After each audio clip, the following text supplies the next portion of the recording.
আসসালামু আলাইকুম। আশা করছি যে যেখানে আছেন ভালো আছেন। সবাইকে স্বাগত জানাচ্ছি হুমায়রা কিচেনে নতুন একটি রেসিপি দেখার জন্য। আজকে তৈরি করে দেখাবো টক ঝাল মিষ্টি জলপাইয়ের আচার। চলেন তাহলে চলে যাওয়া যাক আজকের রেসিপিতে। আজকের আচার বানানোর জন্য এখানে আমি গরম মশলা, শুকনো মরিচ ভেজে গুঁড়া করে নিয়েছি। সরিষা বেটে নিয়েছি। 3টা শুকনো মরিচ আর 5 ফোড়ন নিয়েছি। আর কয়েকটা রসুনের কোয়া থেতলে নিয়েছি।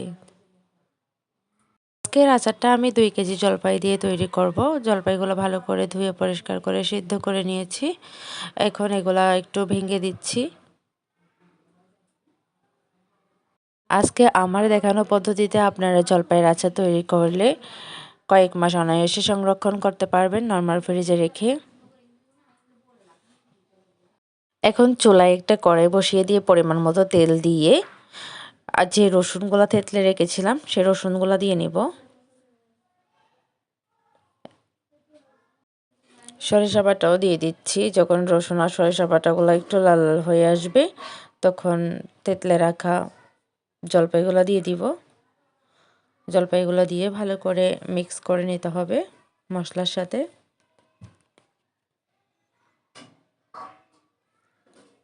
এখন পরিমাণ মতো চিনি দিয়ে দিব। চিনিটা আপনারা যে যার স্বাদ অনুযায়ী দিবেন।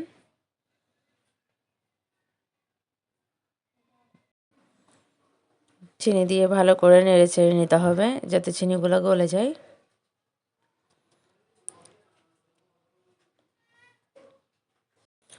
এখন যে শুকনো মরিচ ভেজে গুঁড়া করে রেখেছিলাম ওগুলো দিয়ে দিব।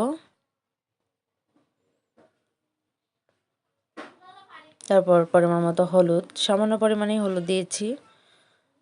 এই পরিমাণ মতো লবণ, মরিচের গুঁড়া, মশলার গুঁড়া, গরম মশলা যে গুঁড়া করে রেখেছিলাম সেগুলো দিয়ে দিলাম। এখন দিয়ে দিচ্ছি ভিনেগার। আবারও নেড়ে ছেড়ে মিক্স করে নিতে হবে।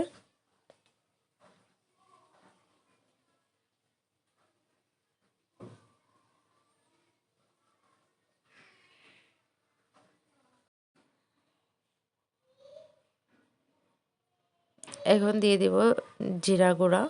জিরা ভেজে আমি গুঁড়া করে নিয়েছি। এখন ভালো করে নেড়ে ছেড়ে মিক্স করে নিতে হবে।